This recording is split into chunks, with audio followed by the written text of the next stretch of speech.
संस्कृति के उन्नायक प्रातः स्मरणीय आचार्य भगवंत विद्यासागर जी महामुनि राज की जय जय जय जय। बोलिए गुणायतन प्रणेता, शंका समाधान करता, भावना योग प्रवर्तक, तरुणाई के प्रखर वक्ता पूज्य मुनिवर श्री प्रमाण सागर जी महाराज की जय जय जय। प्रिय बंधुओं, तीर्थराज सम्मेद शिखर की तलहटी गुणायतन परिसर में आयोजित देश के सर्वाधिक लोकप्रिय कार्यक्रम शंका समाधान में यहां उपस्थित एवं देश विदेश से जुड़े उन सभी श्रद्धालुओं का जो कि पारस चैनल, जिनवाणी चैनल एवं प्रामाणिक ऐप के माध्यम से इस कार्यक्रम का सीधा प्रसारण देख सुन व आनंद ले रहे, उन सभी का मैं गुणायतन और श्री सेवायतन परिवार की ओर से हार्दिक हार्दिक अभिनंदन करता हूं। बंधुओं, हमें बड़ी प्रसन्नता है कि आप सब लोगों ने गुणायतन को इस ऊंचाइयों तक पहुंचाने में अपना जो योगदान दिया है वो बड़ा सराहनीय है। हम गुणायतन और श्री सेवायतन परिवार की ओर से आपको पुनः आह्वान करते हैं, आए, जिससे कि हम अतिशीघ्र इस कार्य को पूर्ण करके इस संसार को कैसी कृति दे सकें जो हमें साक्षात जीवंत जैन दर्शन को दिखाने में सहायक हो सके। बंधुओं, मैं पूज्य श्री के चरणों में आप सबकी ओर से चल रहे हैं। अपन सबसे पहले इस कार्यक्रम को प्रारंभ करें, उसके पूर्व नमोस्तु करते हुए आशीर्वाद की कामना करते हैं। भो स्वामी नमोस्तु नमोस्तु नमोस्तु।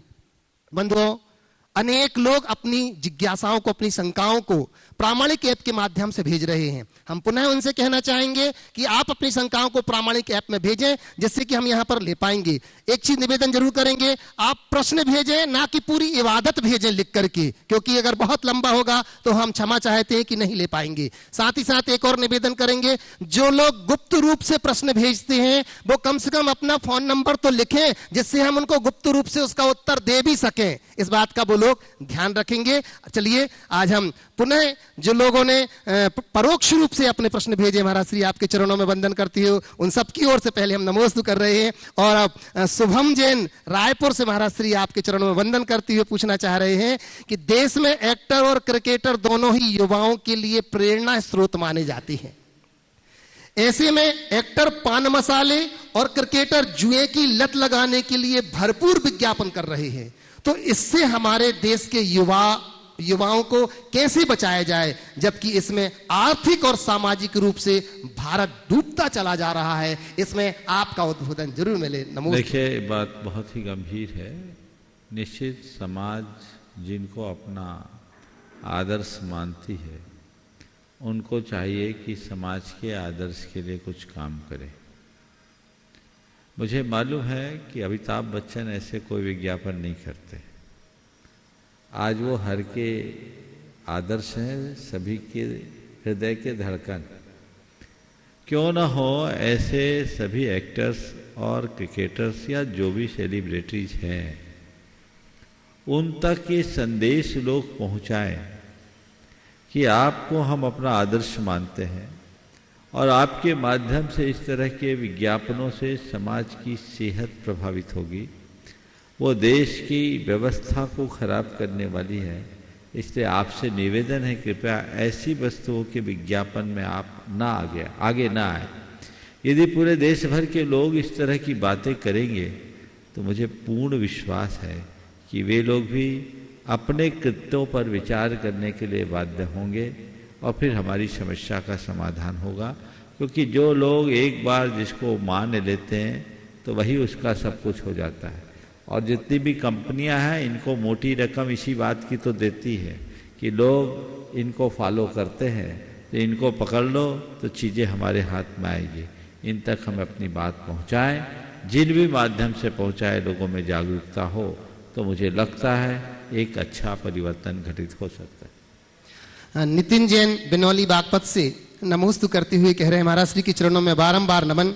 महाराज श्री, कुछ लोग कहते हैं कि सस्ती चीजें और घटिया लोग शुरुआत में हमेशा अच्छे लगते हैं, तो महाराज श्री मेरी शंका यह है कि यह बात कहां तक सही है, क्योंकि कई बार देखने में आता है कि सस्ती चीजें महंगी चीजों से भी ज्यादा समय तक चलती हैं, और कई बार घटिया लोग भी ऐसा अच्छा काम कर देते हैं जो काम अच्छे लोग भी नहीं कर पाते। कृपया समाधान कीजिए। सस्ती चीज़ें और घटिया लोग शुरुआत में अच्छे लगते हैं, लेकिन परिणाम अच्छा नहीं होता। बहुत अच्छी बात की। साथ में ये भी कहा कि कई बार सस्ती चीज़ें महंगी चीज़ों से अच्छी उपयोगी साबित होती है, और घटिया लोग भी वो काम कर लेते हैं जो हमारे समाज के बढ़िया लोगों से संपन्न नहीं हो पाता।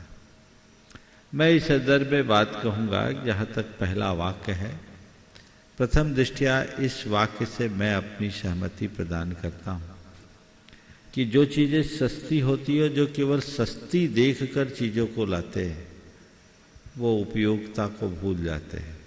बाजार में सब्जी लेने जाओ ना, तो जिन्हें सस्ती चाहिए वो शाम को जाते हैं, जो सड़ी गली छटी छटाई चीज़ें लेकर आते हैं। तो सवाल सस्ती का है। अगर सस्ती के फिराक में रहोगे तो उपयोगिता खत्म हो जाएगी, और यदि उपयोगिता को प्रमुखता दोगे तो तुम्हारे लिए महंगा भी सस्ता दिखेगा। तो हमें कोई भी वस्तु का चयन करना है तो उसके मूल्य को गौन कर उसकी उपयोगिता को प्रधानता देनी चाहिए।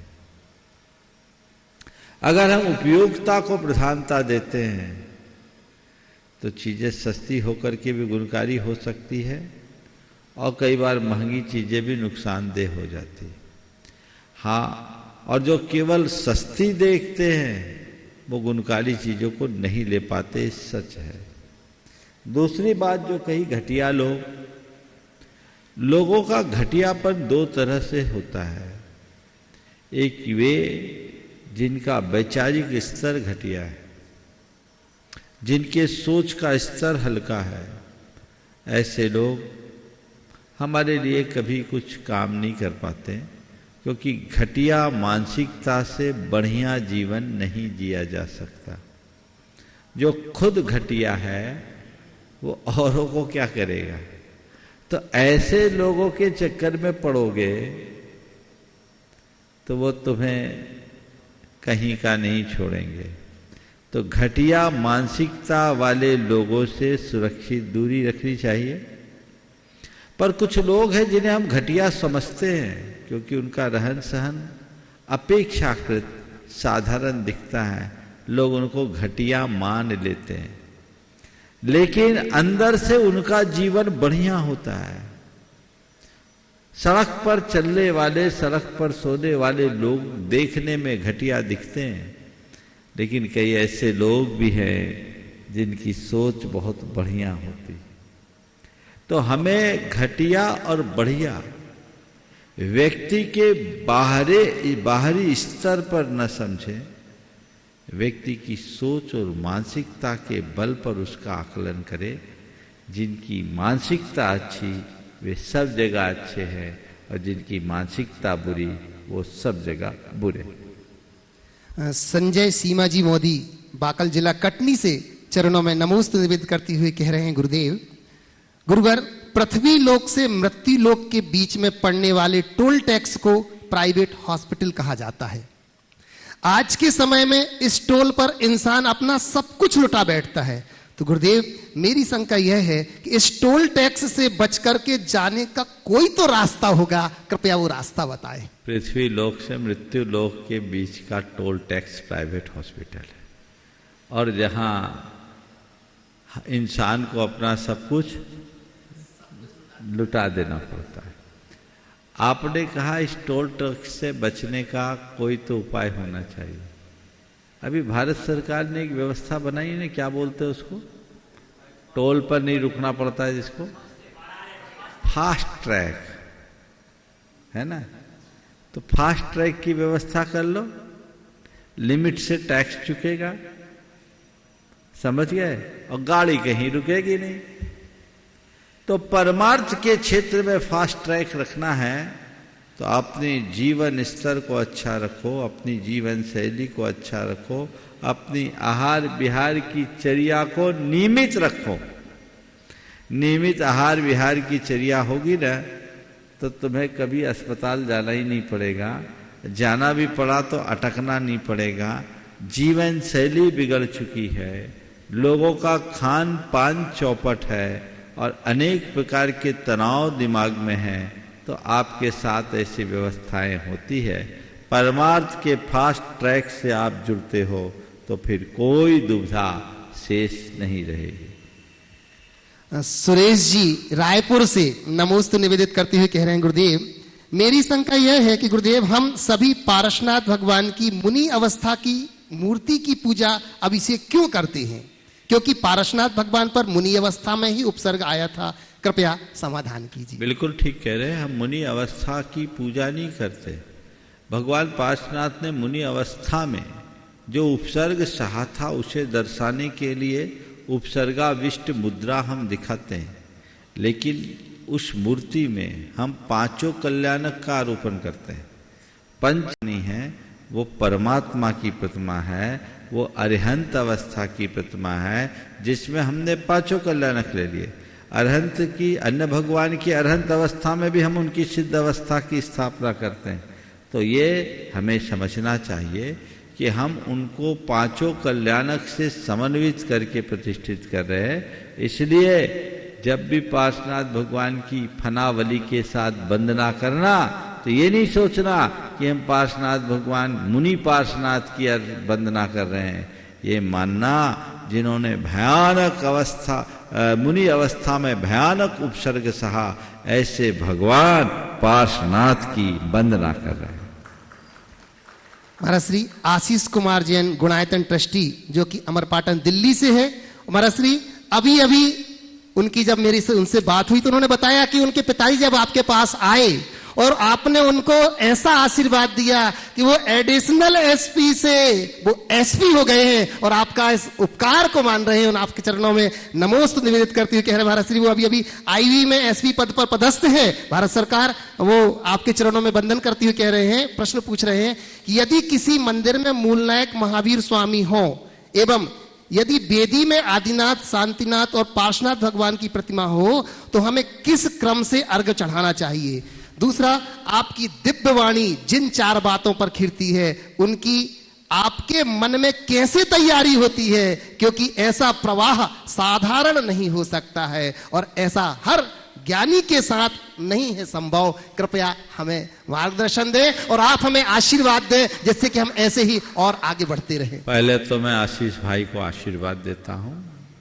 एक बहुत ही समर्पित, संस्कारनिष्ठ, धर्मनिष्ठ श्रावक है और अच्छी बात है। ऐसा श्रावक अगर कोई अधिकारी बनता है और अधिकारी में भी आईबी और आईबी में भी अब एसपी के पद पर पदस्थ हुए हैं, निश्चित ये पूरे समाज के लिए गौरव की बात है।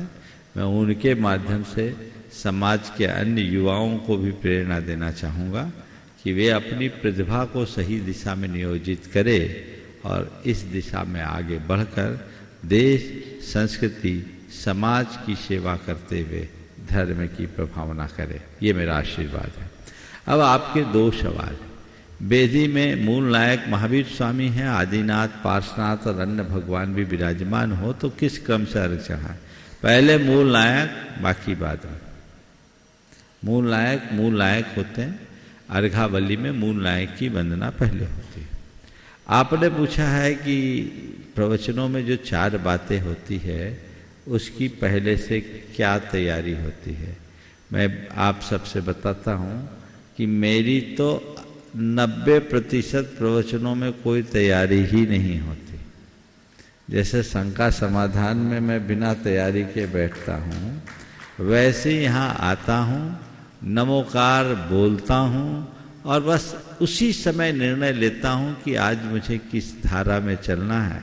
और आपसे आप सबके पुण्य के प्रताप से बातें आती है और आप लोगों को परोसता जाता है।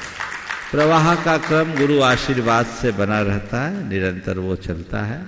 हाँ, कभी किसी खास विषय पर कोई बात करनी हो तो मैं थोड़ी बहुत प्रारंभिक तैयारी करता हूँ, कुछ सोचता हूँ, कुछ बिंदु सोचता हूँ, लेकिन ऐसा गुरु का आशीर्वाद और कृपा है कि मैं जब शुरू होता हूँ तो मेरी गाड़ी बस पूरा होने पर ही रुकती है, अटकती नहीं है। ये भी आप सबका पुण्य प्रताप है। अमृता जैन मुंबई से नमोस्तु करती हुई कह रही, गुरुदेव, जब मैं बहुत परेशान रहती थी, एक समय ऐसा था जब मैं बहुत परेशान रहती थी, मेरी शादी के 8 साल तक बच्चा नहीं हुआ, मैं डिप्रेशन में चली गई थी। हर समय सुसाइड करने का मन में ख्याल आता था। डॉक्टर ने भी कह दिया था कि जब तक मैं मानसिक रूप से ठीक नहीं हो जाती तब तक मैं मां नहीं बन सकती हूं। फिर मैंने भावना योग करना प्रारंभ किया। निरंतर 1 साल तक भावना योग करने से मेरा डिप्रेशन भी चला गया और मैं प्रेग्नेंट भी हो गई हूं। भावना योग का आभार देने के लिए मेरे पास कोई शब्द नहीं है। आप सब लोगों का भावना योग के माध्यम से जो उपकार कर रहे हैं, निश्चित ही आपको तीर्थंकर प्रकृति का बंध होगा, ऐसा नमोस्तुते करती है। और प्रश्न पूछ रही है महाराज श्री, मेरा बेटा 3 वर्ष का है, उसने अभी अभी अपने हाथ से खाना और लिखना चालू किया है और वो उल्टे हाथ से खाना और लिखने की कोशिश कर रहा है। घर में सभी लोग टोकते हैं कि सीधे हाथ से लिखो और सीधे हाथ से भोजन करो, तो सीधा हाथ का प्रयोग करने लगता है। मेरा प्रश्न यह है कि उल्टे हाथ से लिखना या खाना गलत होता है क्या? क्या मुझे उसे टोकना चाहिए या सीधे हाथ से प्रयोग करवाना चाहिए? कृपया हमारी शंका का समाधान करें। देखिए, पहले तो भावना योग की जो उन्हें उपलब्धि हुई है, निश्चित ये उनके लगन और श्रद्धा का चमत्कार है। और जो लोग ऐसी श्रद्धा से भरकर भावना योग कर रहे हैं, उनको इसी तरह के परिणाम मिल रहे हैं। और लोग भी यदि श्रद्धापूर्वक भावना योग करेंगे तो ऐसा और इससे बेहतर परिणाम भी पा सकते हैं। आवश्यकता है श्रद्धावान बनकर इस तरह का कार्य करना। अपने जीवन को सहज और संतुलित बनाने का ये बड़ा अच्छा साधन है। दूसरा जो आपने सवाल किया कि बेटा बाएं हाथ से खाता है, काम करता है, तो लोग उसका निषेध करते हैं। देखिए, दाएं से खाएं चाहे बाएं से खाएं, उल्टे से खाएं चाहे सीधे से खाएं, दायां बायां न करे, उल्टा सीधा न करे, जीवन आगे बढ़ेगा। ये तो लोगों की अलग अलग टेंडेंसी होती है, उनकी माइंड की वैसी स्थिति होती है। बहुत सारे लोग हैं जो लेफ्ट हैंडर होते हैं, लेकिन वो भी बुलंदियों को छूते हैं। मैंने सुना सचिन तेंदुलकर भी बाएं हाथ के ही बल्लेबाज थे। सही बोल रहा ना? हाँ। तो ऐसे बहुत सारे लोग हैं जिनके साथ है। तो बाएं हाथ से खाए चाहे दाएं हाथ से, हाँ, आदत सुधारने के लिए बचपन में यदि बच्चे को आप सिखाते हो तो अच्छी बात है, लेकिन ऐसा करने में वो असहजता महसूस करता है तो आप उसे मत रोकिए, मत टोकिए, क्योंकि आपकी रोक टोक से उसका विकास अवरुद्ध होगा। इसलिए इसे देखना है, 1-2 बार 4 बार टोक कर देखें कि आपकी टोक की कोई विपरीत प्रतिक्रिया तो उसके भीतर नहीं आती, वो असहज तो नहीं होता। यदि असहज नहीं है तो आप रोकिए, और असहजता आ रही है तो उसे स्वीकार कर लीजिए। दाएं बाएं में कुछ नहीं होता, अभी हो सकता बाएं से खाए, कल मुनि बन जाए तो दोनों हाथ से खाएगा, ये भी सौभाग्य हो सकता है। ऐसा संस्कार भी।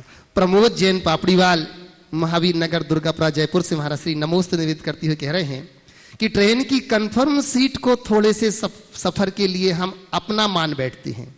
उस सीट पर जरा सा भी कोई अगर बैठ जाए तो उसे हम आंख दिखाते हैं, और गंतव्य स्थान आने पर सबसे पहले सीट को छोड़कर बाहर निकलने के लिए धक्का मुक्की तक कर लेते हैं। इस प्रकार के आचरण से मन में ग्लानि उत्पन्न होती है। प्रश्न यह है कि सब कुछ जानते हुए भी हम सभी अपने स्वभाव को सरल क्यों नहीं बना पा रहे हैं? सब कुछ जानते हुए भी अपने स्वभाव को सहज क्यों नहीं बना पा रहे हैं? दरअसल ट्रेन में जो कन्फर्म सीट है उसे आप अल्पकालिक समय के लिए अपना मानते हो, और जब गंतव्य आते हो तो आपको अपना दूसरा दिखने लगता, उसकी तरफ भाग जाते हो। और वह अपने जिसके प्रति मेरा अपनत्व है उस तक जाने की आतुरता के कारण ये जल्दबाजी होती है। मैं समझता हूं ऐसी जल्दबाजी और ऐसी आकुलता व्यक्ति के जीवन में तब तक होते रहेगी जब तक वह अपने अपनत्व को नहीं पहचानेगा या स्वयं के साथ अपना संवाद स्थापित नहीं करेगा, स्वयं के अस्तित्व को नहीं पहचानेगा। जिस दिन जान लेगा कि मैं कौन हूं और मेरा क्या है, तो उसे फिर इधर उधर कहीं देखने की आवश्यकता ही नहीं पड़ेगी। वो अपने जीवन के परम तत्व को साथ लेकर आगे बढ़ेगा और जीवन को एक नई ऊंचाई देगा। ये अंतिम प्रश्न के माध्यम से उसके बाद प्रत्यक्ष में जो वहां उपस्थित हैं मैं निवेदन करूंगा। ज्योति रारा जी तैयार रहेंगे। महाराज श्री पुष्पा सुभाष चंद्र जी जैन सेलू परभणी से नमोस्तु निवेदित करती हुई कह रहे हैं कि ऑनलाइन सवाल का निराकरण करने में मुझे ऊर्जा मिलती है। मेरा भावना योग पर श्रद्धान है। मेरी शंका है कि ज्ञान और वैराग्य ज्ञान खर्च करने लायक है।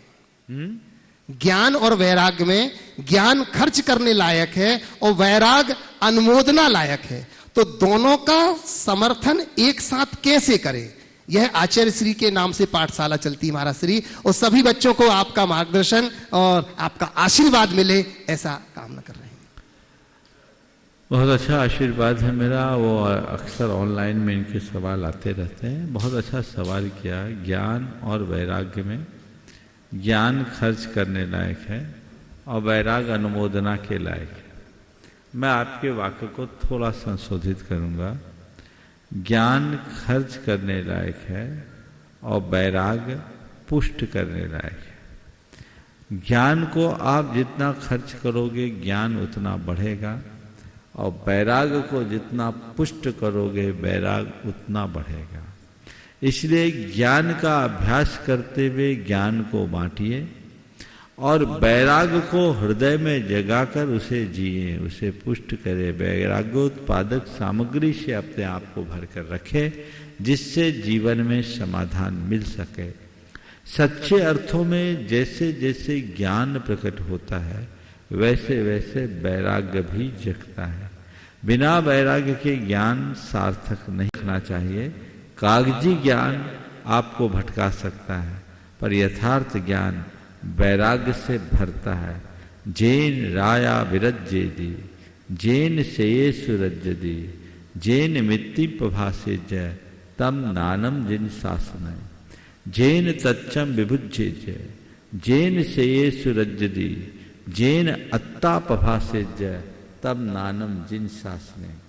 ज्ञान का स्वरूप उद्घाटित करते हुए कहा गया, जिससे राग विरक्त होता है, जिससे अच्छे कार्यों में अनुराग बढ़ता है, जिससे मैत्री की प्रभावना होती है, वही ज्ञान है। अथवा जिससे तत्व का ज्ञान हो, जिससे श्रेय कार्यों में अनुराग हो और जिससे आत्मा प्रकाशित हो, वही ज्ञान है। तो जिस ज्ञान में वैराग्य है वही ज्ञान है। अतः ज्ञान सही ज्ञान हो, सम्यक ज्ञान हो, वैराग्य साथ साथ पुष्ट होगा। ज्योति जी रारा दिल्ली से, और निवेदन करूंगा इसी के साथ हरीश जी बिमला जी सागर से, गुणायतन ट्रस्टी। गुरुवर के चरणों में कोटिशः नमन। सभी छुल्लक जी महाराजों के चरणों में इच्छा में। गुरुवर, एक कहावत है, when wealth is lost nothing is lost, when health is lost something is lost, but when character is lost everything is lost। कृपया मार्गदर्शन करें गुरुवर, और ये बताएं कि इन तीनों की रक्षा हम कैसे कर सकते हैं। बिल्कुल, हेल्थ, वेल्थ और कैरेक्टर। वेल्थ, हेल्थ और कैरेक्टर तीनों में सबसे महत्वपूर्ण कैरेक्टर है।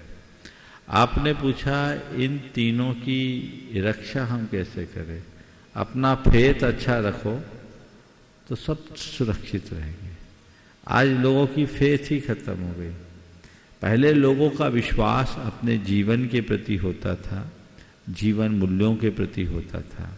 अब लोगों का विश्वास चीजों के प्रति हो गया है, और व्यक्ति अल्पकालिक लाभ के लिए अपने आत्मा के दीर्घकालिक हित की भी उपेक्षा करना शुरू कर दिया।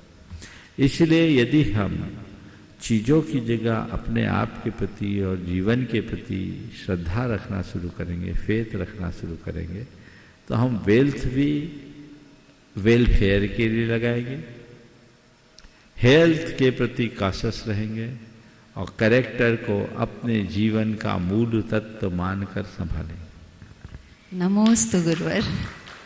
हरीश जी बिमला जी सागर से, गुणायतन ट्रस्टी। और इसी के बाद तैयार रहेंगे अंबर सेठी सृष्टि सेठी सरिया से। नमोस्तु महाराज जी, सभी छुल्लक जी को इच्छामी। महाराज जी, अग्निकायक जीव जो होते हैं उनकी उत्कृष्ट आयु तीन दिन बतलाई गई है महाराज जी। तो जो बड़े बड़े जंगलों में, ऑस्ट्रेलिया वगैरह जो आग लगती है तो महीनों चलती है महाराज जी, तो ये कैसे होता महाराज जी? उनमें निरंतर जीवोत्पत्ति होते रहते, नए नए जीव आते हैं, पुराने जीवों की आयु खत्म हो जाती है। नमस्ते महाराज जी। अंबर सेठी श्रेष्ठी सरिया से, और इसी के बाद तैयार रहेंगे नितिन नेहा मालपुरा टॉक से। महाराज जी के चरणों में नमोस्तु नमोस्तु नमोस्तु, और क्षुल्लक जी के चरणों में इच्छामि। महाराज जी, मेरा प्रश्न ये है कि मैं अपने घर से पहली बार बाहर पढ़ने जा रही हूँ, तो ऐसे में वहाँ मेरा लाइफस्टाइल कैसा होना चाहिए? बिल्कुल, पहला तो सब तुम्हारे माध्यम से उन तमाम बच्चों के लिए मैं संदेश देना चाहता हूँ जो बाहर जाकर पढ़ना चाहते हैं। पहले हम घर से बाहर क्यों जा रहे हैं याद रखना। माँ बाप ने हमें पढ़ाई करने के लिए भेजा है, अपने प्रयोजन को, अपने मूल मोटिव को कभी मत भूलना। दूसरी बात, गुरुओं से अपने जीवन की एक लक्ष्मण रेखा खिंचवाओ, एक बाउंड्री लाइन तय करो कि मैं कुछ भी करूं, किसी भी स्थिति में मेरे जीवन की यह सीमा रेखा टूटनी नहीं चाहिए। समझ गए? आज तुमने अपनी बाउंड्री लाइन खिंचवाई ना, बस उस बाउंड्री के भीतर रहना, उसके बाहर मत रहना। समझ गए? खोटी आदतें और खोटी संगति से बचना। बाहर पढ़ने जाने वालों को एक बात और कहूँगा, पढ़ाई का लक्ष्य लेकर के जाओ, पर प्रायः बच्चे कॉम्पिटिटिव एग्जाम की तैयारी के लिए बाहर जाते हैं और एक बहुत बड़ी प्रतियोगिता में अपने आप को उलझा देते हैं। अपना 100% देना, पर स्ट्रेस बिल्कुल मत लेना। तुम अगर IITian बनना चाहती हो, IIT की तैयारी के लिए जाते हो, कोई नीट के लिए जाते जाओ, कोई CA के लिए जाते जाओ, 100% लगाओ। लेकिन यदि कहीं कुछ कमी रह जाती है तो उसको अपने दिमाग पर हावी मत होने देना। और एक बात को ध्यान में रखना, मेरी पढ़ाई का उद्देश्य केवल IITian बनना नहीं है, मेरी पढ़ाई का उद्देश्य मेरे जीवन को अच्छा बनाना है। कैरियर केवल IITian का नहीं होता, कैरियर किसी का भी हो सकता है। खोटी संगति और खोटी आदतों से बच के रहो। आजकल इस तरह के प्रेशर से भी, कल की बात है ना, कल ही एक बच्ची ने नीट की तैयारी के लिए कोटा गई हुई थी, सुसाइड कर लिया, कल की बात। अब माँ बाप क्या करे, उसके ऊपर इतना स्ट्रेस, वो माता पिता के एक्सपेक्टेशंस को फुलफिल नहीं कर पाई। हो सकता है वो अपने आप को कहीं पिछड़ा महसूस कर रही होगी। कितनों के द्वारा ऐसा हो जाता है। इसलिए इन सब चीज़ों से बच के रहना, और जिस दिन ये चीज़ें हावी होने लगे अपने पापा से कहना, पापा मुझे घर बुला लो, बहुत रास्ते। नमोस्तु महाराज जी। नितिन जी, मेरे और मेरे परिवार की तरफ से बारंबार नमोस्तु। एक प्रश्न है महाराज जी, एक कहावत है कि जहां उम्मीद है वहां तकलीफ है, और दूसरी कहावत कि इंसान उम्मीदों का परिंदा है। तो बहुत उहपोह की स्थिति है कि हम उम्मीद कितनी करें और क्या करें, जिसे उम्मीद तो करेंगे इंसान है तो। दोनों चीजें सही है, पर दोनों अर्ध सत्य है, पूर्ण सत्य नहीं। जहां उम्मीद है वहां तकलीफें, ये भी सही है। और इंसान उम्मीदों का परिंदा है। दोनों चीजों को हमें अलग अलग संदर्भ में देखना चाहिए। हम कभी कोई कार्य करें, उम्मीद रखें, लेकिन ऐसी उम्मीद न रखें कि मेरी सारी उम्मीदों की सब पूर्ति ही करेंगे। उम्मीद रखना, अपेक्षा रखना बुरा नहीं है, लेकिन अपेक्षा की पूर्ति न होने पर अपने आप को उपेक्षित महसूस करना बहुत बुरी है। तो तुम्हारी उम्मीदों पर कोई खरा ना उतरे तो मन में विकल्प मत रखना, अपने आप को तैयार रखो। मैंने उम्मीद रखी, तुम सवाल करने का उम्मीद लेकर आए थे, नंबर लग गया, आज खुशी हो रही है ना। अगर नहीं मिलता तो शायद भैया जी को कोसते, इतने दिन बाद तो आया, महाराज भी आज हम पर ध्यान नहीं दिए, कहाँ रह गए। ये टेंशन नहीं होना चाहिए। हाँ ठीक है, मैं आया था, चलो कोई बात नहीं, नंबर मेरा नहीं लगा, कोई दिक्कत नहीं, कम से कम साक्षात घंटे भर गुरु को सुनने का तो अवसर मिला। यदि व्यक्ति की सोच सकारात्मक होती है तो उम्मीदों की पूर्ति न होने पर भी वह अपने आप को उपेक्षित महसूस नहीं करता, तो कभी तकलीफ नहीं होगी। उम्मीद रखो, पर उम्मीदों का आग्रह मत रखो, तकलीफ से मुक्त रहोगे। और उम्मीदों का परिंदा जो कहा गया वो इसलिए क्योंकि जब तक मनुष्य अपने मन में आशा और अपेक्षा नहीं रखेगा वो प्रगति नहीं करेगा। तो उड़ान भरो, आगे बढ़ने के लिए मन में कुछ आशा और अपेक्षा होनी चाहिए, उसकी पूर्ति के लिए प्रयत्न करना चाहिए, लेकिन कदाचित वो तुम्हारे मन की आशा पूरी न हो तो मन में हताशा मत आने दो, उसे सकारात्मक दृष्टि से सोचो। चलो अभी नहीं हुआ फिर कभी, अभी नहीं हुआ फिर कभी, आगे देखेंगे, कुछ तो हुआ। यदि सकारात्मक सोचोगे और आशावादी दृष्टि रखोगे तो कभी भी तकलीफ नहीं होगी। नमोस्तु। नितिन जी, नेहा जी मालपुरा टॉक से, और इसी के बाद मैं निवेदन करूंगा पायल जी सेठी, लब्धि सेठी हजारीबाग से। महाराज जी के चरणों में बारंबार नमोस्तु। छुल्लक जी के चरणों में इच्छामी इच्छामी इच्छामी। महाराज जी, ये प्रश्न किसी और का है, उन्होंने हमसे पूछा था। किसी शायर ने खूब कहा है कि सांसों के साथ अकेला चल रहा था, सांसें रुकी तो सब साथ। आराम से बोलो। हाँ। सांसों के साथ अकेला चल रहा था, सांसें रुकी तो सब साथ चलने लगे। तो महाराज श्री, जीते जी लोग साथ चलने लगे, इसके लिए हमें क्या करना चाहिए? सांसों के साथ अकेला चल रहा था, सांसें रुकी तो सब साथ चलने लगे। जीते जी लोग साथ चल सके इसके लिए क्या करें? लोग मेरे साथ चल सके इसके लिए मुझे बहुत तैयारी करनी होगी। मैं लोगों के साथ चल सकूं इसके लिए कोई तैयारी की जरूरत नहीं है। मेरे साथ लोग चल सके ये मेरे हाथ में नहीं है, पर लोगों के साथ मैं चल सकूं ये तो मेरे हाथ में है। सारा संसार मुझे अपनाए ये मेरे वश में नहीं है, पर मैं जगत को अपना बना सकूं ये तो मेरे हाथ में है। तो लोग तुम्हारे साथ चले ये ख्याल मन से निकालो, मुझे लोगों के साथ रहना है संकल्प मन में जगाओ, जीवन तब आगे बढ़े। नमोस्तु महाराज जी। महाराज जी, पूजा में विसर्जन के बाद कुछ लोग ठोने को उसी थाली में गिरा देते हैं और कुछ लोग उल्टा करके रख देते हैं, तो ये क्या ये दोनों चीजें सही हैं? देखिए, शास्त्र के विधान से न तो उल्टा गिराना है, न उस थाली में उल्टा रखना है, न गिराना है। पर ऐसा इसलिए करते, विसर्जन आपने किया, आपका काम हो गया। पर ये तब है जब आप अपनी पूजा किए, अपनी थाली उठाए, अलग कर दिए। अब आजकल एक ही थाली में कई लोग पूजन करते हैं, तो पूजन करते हैं तो दूसरों के मन में कोई भ्रम ना हो इसलिए उसको उल्टा कर दिया जाता है। समझिए इसके पीछे का यही रिवाज कारण। नमोस्तु महाराज। पायल जी लब्धि सेठी हजारीबाग से, और इसी के बाद निवेदन करूंगा मैं प्रेमचंद जी संध्या उपकार से, सागर से। जल्दी। नमस्ते महाराज जी, मेरा प्रश्न यह है कि मैं हमेशा अपने लक्ष्य पे कंसंट्रेटेड कैसे रहूं, और उससे मतलब कई बार मन डाइवर्ट हो जाता है, तो उससे कैसे बचूं? बहुत अच्छा सवाल है। अपने लक्ष्य के प्रति कंसंट्रेट कैसे रहूं, मन को डाइवर्ट होने से कैसे बचाऊं? तो देखो, लक्ष्य के प्रति अपनी एकाग्रता बनाए रखने के लिए सबसे पहला साधन है संकल्प। पक्का संकल्प लेकर के चलो, जो संकल्प मन में जग जाए वो संकल्प बनाओ, उसे खंडित मत होने दो। जो काम हम करने के लिए आगे बढ़े हैं, जो भी बाधा और डिस्टर्बेंस लगते हैं, जिससे डिस्ट्रैक्शन होता है, उन निमित्तों से अपने आप को बचाओ। जैसे मान लो तुमने पढ़ाई करने का लक्ष्य लेकर के अपना काम शुरू किया और पढ़ाई करते करते बाजू में मोबाइल रखोगे तो ध्यान मोबाइल की तरफ जा सकता है। तो अभी मुझे पढ़ाई करना है, तो 1 घंटे के लिए मैंने पढ़ने का मन बनाया है, तो 1 घंटा मुझे केवल पढ़ाई करनी है और उस समय बाकी चीज़ों को एक तरफ करना है, उसे दूर करके बैठो ताकि मन भागे भी नहीं। और मन भागने लगे तो मन को मोटिवेट करो कि ये समय मेरे पढ़ाई का है और इस समय मुझे केवल पढ़ाई करना है, तुम्हारी बातें बाद में सुनेंगे। समझ गए? इससे मन में स्थिरता होती है। तो लक्ष्य की पूर्ति के लिए पहली बात संकल्प, और दूसरी बात उसी संकल्प को अपने जीवन की प्राथमिकता बनाना, और तीसरी बात लगन, उसमें लगन लगाना। लगनशीलता के साथ लग जाओगे तो किसी भी लक्ष्य की पूर्ति में बाधा नहीं होगी। बस मुझे ये करना है, करना है, करना है, करना है, ऐसी धुन मन में बने।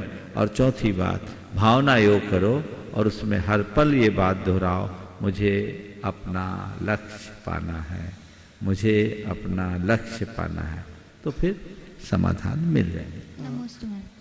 संध्या जी के पहले ही मैं अतुल जी, शीतल जी, निहाल, वंदना, लघानी परिवार, शिरोमणि संरक्षक ये आगे ना, वक्सरा गुजरात से।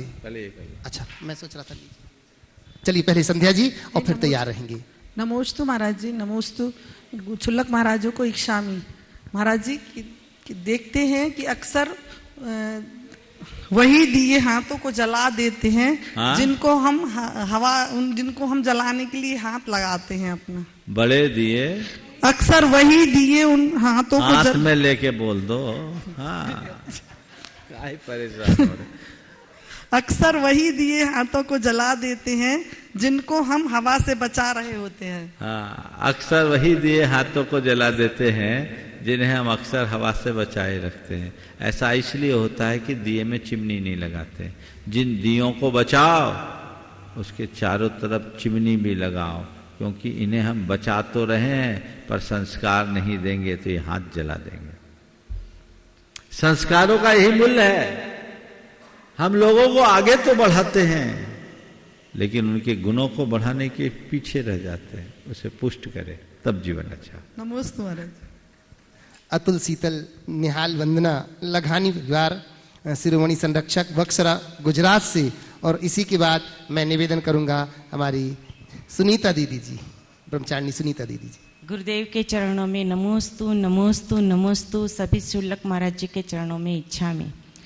गुरुदेव, आजकल अक्सर ये सुनने में आता है कि डायबिटीज है, ब्लड प्रेशर है, किसी को कैंसर हो गया, किसी की किडनी फेल हो गई। अक्सर बूढ़े लोग ये कहते हैं कि इतनी नई नई बीमारियां आ गई है, हमने तो कभी इनके नाम भी नहीं सुने।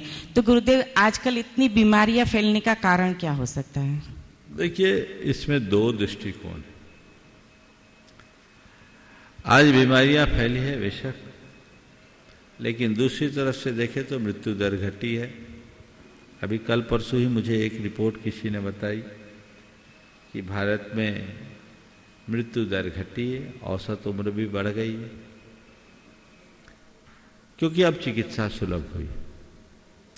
पहले बीमारियां नहीं थी, उसके पीछे एक कारण कि पहले इतना प्रदूषण नहीं था, लोगों की जीवन शैली भी सधी भी थी, लोग मेहनत कश होते थे, परिश्रम करते थे। वर्तमान में लोगों की जीवन शैली में व्यापक बदलाव आ गया। अब परिश्रम तो खत्म हो गया और स्ट्रेस बढ़ गया। तो जो वर्किंग स्टाइल के बदलाव के कारण जो हमारे शरीर और मन पर दुष्प्रभाव पड़ा, उससे बीमारियां बढ़ रही है। प्रदूषण भी एक बड़ा कारण है। आज जो हम अन्न, फल, सब्जियां खा रहे हैं उनमें जहर है। सब में पेस्टिसाइड, इंसेक्टिसाइड और रासायनिक खादों का भरपूर इस्तेमाल होता है। यानी लोग भोजन के साथ जहर खाएंगे तो शरीर पर उसका दुष्प्रभाव तो पड़ेगा ही ना। नई नई बीमारियों का कारण ये है जिससे लोग असमय में जा रहे हैं और कदाचित नहीं भी जा रहे हैं तो बीमारियों को भुगत रहे हैं। पुराने समय में लोगों की लाइफ स्टाइल अच्छी थी, बीमारियां कम होती थी, और बीमारियां होती भी थी तो जांच के साधन इतने नहीं थे तो पता भी नहीं लगता था। ये भी एक कारण है। आज अच्छी बात यह है कि जांच के साधन है, और बुरी बात यह है कि बीमारियों का अभिशाप है। तो बीमारियों से बचने के लिए व्यक्ति को प्राकृतिक जीवन अपनाने का रास्ता चुनना चाहिए। अपनी लाइफ स्टाइल में बदलाव घटित करने की कोशिश करनी चाहिए। यदि ऐसा करा जाता है तो वो जीवन के लिए एक बड़ी उपलब्धि बन सकती है और उससे पूरी समाज भी लाभान्वित हो सकती है। नमस्ते गुरुदेव। ब्रह्मचारिणी सुनीता दीदी जी। और इसी के बाद निवेदन करूंगा मैं चंद्रकला जी पाटनी, गुणायतन मंत्री, रांची से। मुनिवर के चरणों में नमोस्तु नमोस्तु। पंचछुल्लक जी महाराजों के चरणों में इच्छामि इच्छामि इच्छामि।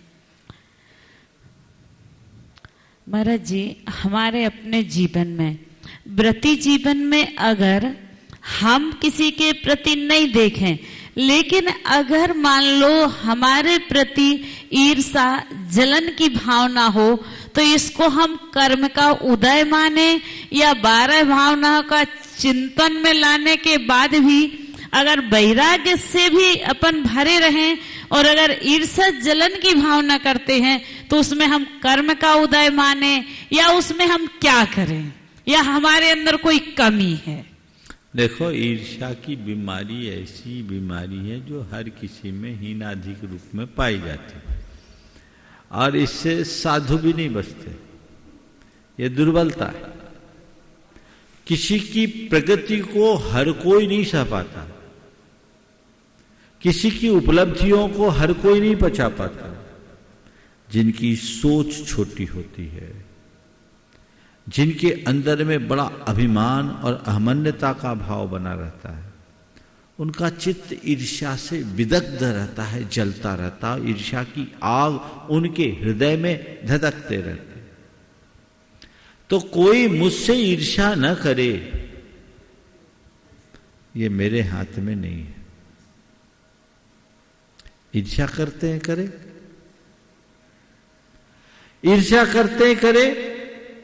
अगर कोई ईर्ष्या करता है तो पहले तो हम नजरअंदाज करें, और पता लगता है कि सामने वाले के हृदय में मेरे प्रति ईर्ष्या है, तो हम उस व्यक्ति के प्रति प्रेम करना शुरू कर दें, ईर्ष्या कमी होगी। रविन्द्रनाथ टैगोर के जीवन का एक प्रसंग मुझे याद आ रहा है। जब उन्हें नोबेल प्राइज मिला, उसकी घोषणा हुई, पूरे संसार से लोगों ने उन्हें बधाइयां देना शुरू कर दिया। उनके ही पड़ोस में एक व्यक्ति रहता था जिसे ये बात हजम नहीं हुई, और लोगों के बीच ये कहने शुरू कर दिया कि ये तो चमचागिरी करके जोड़ तोड़ से नोबेल प्राइज पाया है, ये व्यक्ति उसके लायक थोड़ी था। लोग तो ऐसे ही बोलते हैं। ये बात रविन्द्रनाथ जी को पता चली। वो सुबह घूमने के लिए जाते थे, रास्ते में उसका घर पड़ता था, लौटते समय उसके घर पहुंच गए, चरण छुए, आशीर्वाद चाहता हूं, आपकी कृपा से मुझे नोबेल प्राइज मिला है। सामने वाला पानी पानी हो गया। उसने हृदय से लगा लिया, बोला माफ करना, तुम जैसे व्यक्ति ही नोबेल प्राइज के लायक हो, मैं तो व्यर्थ तुमसे ईर्ष्या कर रहा था। मुझे बहुत खुशी है कि आज तुम इस लायक हुए। तो यदि कोई हमसे जले और हमें पता लगता है, तो उनसे संवाद बनाकर उनकी जलन को दूर करने की कोशिश करें, उनसे स्नेहपूर्ण संबंध बनाएं। और यदि ऐसा लगता है कि सामने वाला षड्यंत्रकारी है और ये चीजें संभव नहीं है, तो उसके उस व्यवहार को नजरअंदाज करके उनके प्रति सुरक्षित दूरी बनाकर चलें। कोई जरूरी नहीं है दूसरा कहेगा ये नौटंकी, ऐसे भी लोग होते हैं कुछ लोग, तो उसको देखकर हम सुरक्षित दूरी बना करके चलें। आचार्य महाराज का बहुत सुंदर हाइकू है, ईर्ष्या क्यों करूं, ईर्ष्या तो बड़ों से हो, छोटा क्यों बनूं। ईर्ष्या क्यों करूं, ईर्ष्या तो बड़े से हो, छोटा क्यों बनूं। भाई किससे ईर्ष्या होती, जो हमसे बड़ा है। तो तुम किसी को अपने से बड़ा मान रहे हो तब तो उसे ईर्ष्या करिए, यानी तुम छोटे बन रहे हो। तो जो ईर्ष्या करता है वो छोटा बनता है, उसका जीवन खोटा बनता है। नमोस्तु गुरुवर के चरणों में नमस्ते। चंद्रकला जी पाटनी, गुणायतन मंत्री रांची से, और निवेदन करूंगा विकास भैया जी संभाजी नगर से, ब्रह्मचारी विकास भैया जी। मेरी तरफ से जगत के सब्जियों की तरफ से मुनिराज के चरणों में नमोस्तु, सब छुल्लक जी महाराज के चरणों में इच्छा में। महाराज श्री रिश्तों की कद्र हमें रत्नों की जैसे, रिश्तों की कद्र व्यक्ति को रत्नों की जैसे करना चाहिए, क्योंकि इन दोनों को कमाने भी मुश्किल है और गंवाना आसान है। तो इसको इंसान कैसे समझे। बहुत अच्छा वाक्य कहा है आपने। रिश्तों की कद्र रत्नों की तरह करना चाहिए, क्योंकि इन्हें कमाना बहुत मुश्किल है, गंवाना बहुत आसान।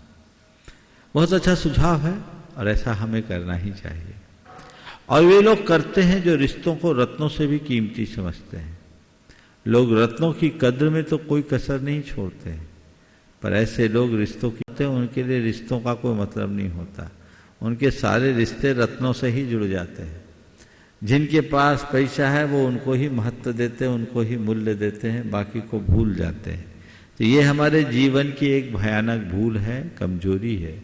हम रत्नों से भी मूल्यवान रिश्तों को समझें। पैसों की एक सीमा से ज़्यादा उपयोगिता नहीं है, लेकिन संबंध हमारे आखिरी सांस तक काम आते हैं। इसलिए हम संबंधों का मूल्य समझे, महत्व समझे और उनकी कद्र करें। ब्रह्मचारी विकास भैया जी संभाजी नगर से।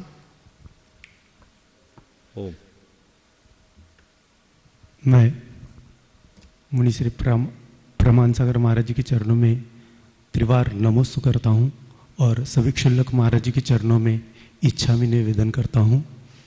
महाराज जी, मेरा ये सवाल है कि जब हम क्षुल्लक महाराज जी के विहार में थे तो कई जगह बहुत से लोग साथ चले, लेकिन कई जगह ऐसे हुआ महाराज जी कि लोग, जो समाज के जो लोग थे, कोई साथ आता भी नहीं था विहार में।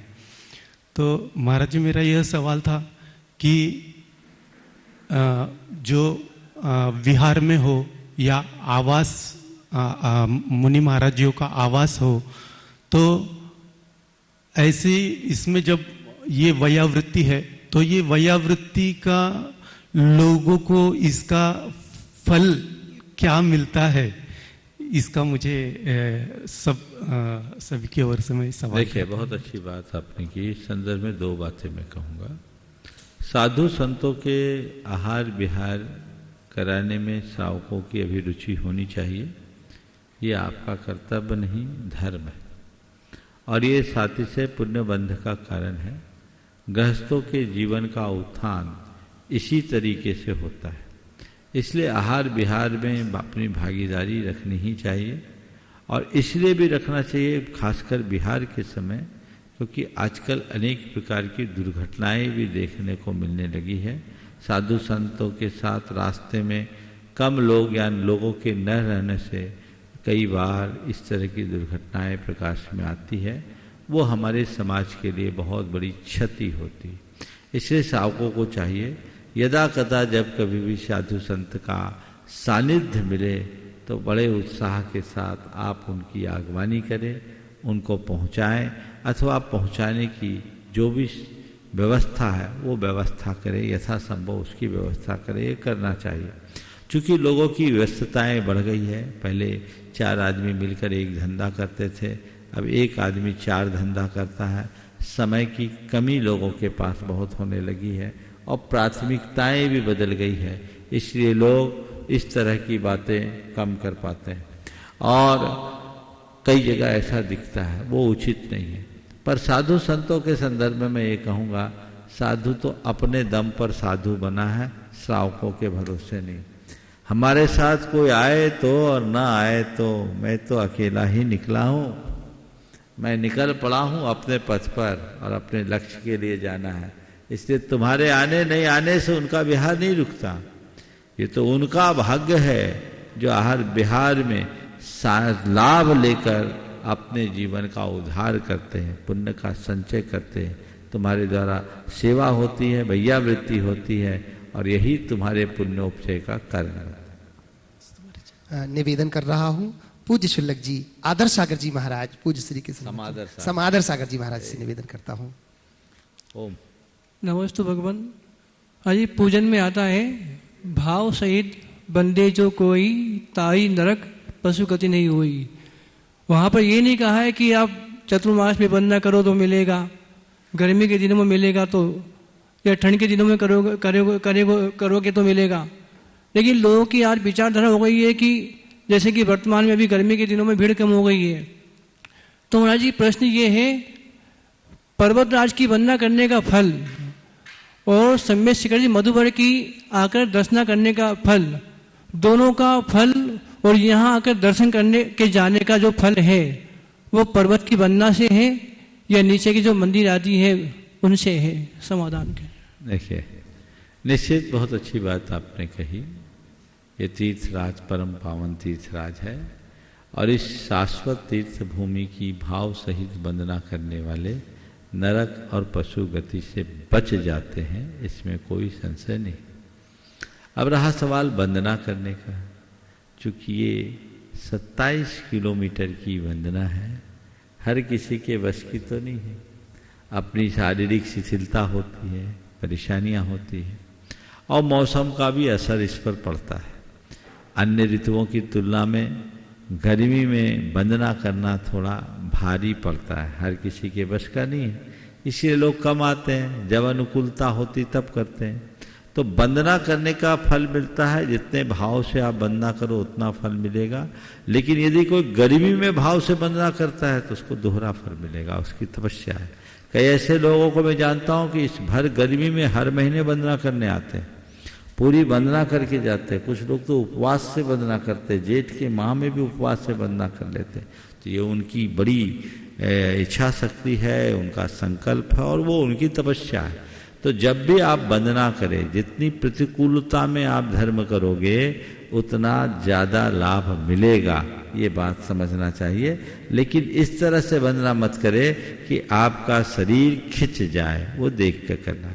रहा सवाल यहाँ आए और ऊपर की वंदना न करें, तो भाई ऊपर की वंदना ऊपर की वंदना है, वो शाश्वत तीर्थ क्षेत्र है, नीचे भी तीर्थ क्षेत्र है। नीचे से ऊपर का लाभ तो नहीं मिलता, लेकिन ये भाव रखे कि नीचे आए हैं तो नीचे से भी हम कम से कम वंदना कर ले तो पुण्य लाभ तो मिलता ही है। जहाँ बने तीर्थ क्षेत्रों में हम जिस तरह की भावधारा के साथ अपना पूजन अर्चन धर्म ध्यान करते हैं, हमको उतना लाभ मिलता है। कई लोग तो यहाँ आकर के उल्टा पाप भी बांध लेते हैं। अगर उनका आचार विचार गड़बड़ होता है, खान पान में गड़बड़ियाँ होती है, तो चाहे नीचे जाए या ऊपर जाए वो पाप बंद के भागी बनते हैं। इसलिए शक्ति के अनुसार कार्य करना चाहिए। ऊपर जाने की शक्ति है तो ऊपर जाओ, और ऊपर न जा सको तो कम से कम नीचे आकर के भी वंदना कर सकते हैं, जितना बने उतना कर। निवेदन कर रहा हूं मैं पूज्य चुल्लक श्री आदर्श सागर जी महाराज के चरणों में अपनी शंका रख रहे हैं। नमोस्तु भगवान। महाराज जी, जब कोई काय से पाप करता है तो उसको रोकने के लिए कानून व्यवस्था है, और वचन का कोई अनर्गल दुरुपयोग करता है तो उसको रोकने के लिए समाज है, परिवार है। और कोई व्यक्ति यदि मन से पाप करता है, विचारों से पाप करता है, तो उसको रोकने के लिए धर्म है। मेरी जिज्ञासा यह है कि जब व्यक्ति को धर्म पर श्रद्धा नहीं है और वो मन से और विचारों से पाप करता है तो उसको कैसे समझाया जा सके? बहुत अच्छी बात कही। अपराध के बचने के लिए समाज है, वचनों से किए गए अपराध से बचने के लिए हमारे अपराध से बचने के लिए कानून है, वाचिक अपराधों से बचने के लिए समाज है, और मन से या विचारों से किए गए पापों से बचने के लिए धर्म है। मैं मानता हूँ अगर व्यक्ति मन से बच जाए तो वचन और काय से भी बच जाएगा। इसलिए यदि हृदय में धर्म को धार लिया जाए तो समाज की भी चिंता करने की जरूरत नहीं और कानून का भी कोई डर नहीं। लेकिन मन में पाप पलता जा रहा है तो समाज या कानून उसका कुछ भी नहीं कर सकते। इसलिए व्यक्ति के हृदय को परिवर्तित करना चाहिए। विनोबा भावे ने एक बहुत अच्छा वाक्य कहा कि कानून के बल पर हम वेश्यावृत्ति बंद कर सकते हैं। कानून के बल पर हम वेश्यावृत्ति को बंद कर सकते हैं, पर हर स्त्री में माँ और बहन जैसी पवित्र दृष्टि केवल धर्म ही ला सकता है। वो दृष्टि आनी चाहिए जो हमारे अंदर की पवित्रता को उद्घाटित करता है, और वैसी दृष्टि अगर विकसित होगी तो जीवन धन्य होगा। इसलिए हर व्यक्ति को अपने हृदय में धर्म धारण करने का संकल्प जगाना चाहिए, और वैसा धर्म धार लिया तो उसका पक्का उद्धार होगा। और ये तब होगा जब आप अपने हृदय में आत्मा के हित का भाव रखोगे। धर्म से आत्मा का हित होता है, और जिसमें आत्महित होता है उससे फिर समाज हित, लोक हित सब अपने आप हो जाता है। इस प्रकार आज के इस सत्र को परम पूज्य गुरुदेव के चरणों में नमन अर्पित करते हुए यहीं पर विराम। बोलिए परम पूज आचार्य गुरुवर श्री विद्यासागर जी महाराज। जय जय जय। परम पूज